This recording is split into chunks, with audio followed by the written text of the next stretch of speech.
नमस्कार, टपरी वार्ता देख रहे हैं आप और मैं हूं साहिल राय। पेगासस जासूसी मामले को लेकर अब मोदी सरकार की मुश्किलें बढ़ती हुई नजर आ रही हैं।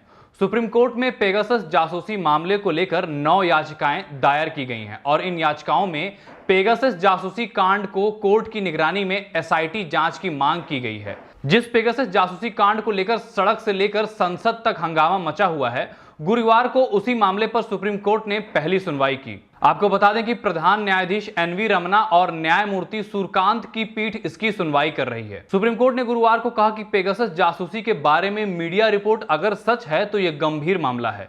सुप्रीम कोर्ट ने याचिकाकर्ताओं से केंद्र सरकार को अपनी याचिकाओं की प्रतियां देने के लिए कहा।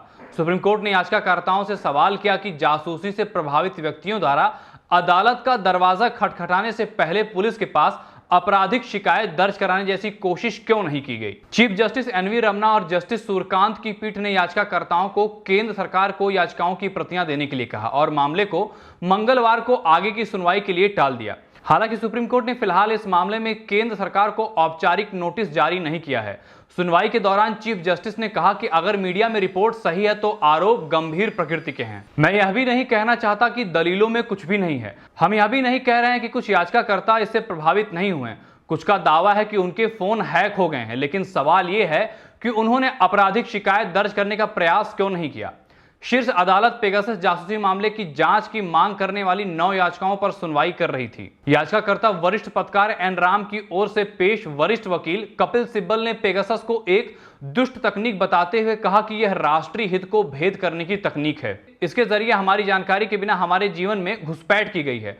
फोन के जरिए हमारे जीवन में प्रवेश किया गया। यह गोपनीयता, मानवीय गरिमा और हमारे गणराज्य पर हमला है। चीफ जस्टिस ने सभी याचिकाकर्ताओं से यह भी सवाल किया कि यह मुद्दा 2019 में सामने आया था, लेकिन तब कोई गंभीर चिंता क्यों नहीं जताई गई थी। चीफ जस्टिस ने यह भी कहा कि जिन लोगों ने याचिकाएं दायर की हैं वह अधिक जानकार और साधन संपन्न हैं।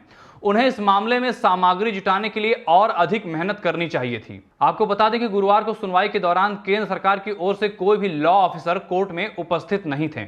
कपिल सिब्बल ने मामले को गंभीर बताते हुए सीजीआई से गुहार लगाई कि केंद्र सरकार को नोटिस जारी किया जाए। फिलहाल सुप्रीम कोर्ट अब इस मामले की अगली सुनवाई मंगलवार को करेगा। आपका इस मामले पर क्या कहना, हमें कमेंट में लिखकर बताएं। और अगर आप ये वीडियो यूट्यूब पे देख रहे हैं तो हमारे यूट्यूब चैनल टपरी वार्ता को सब्सक्राइब करें।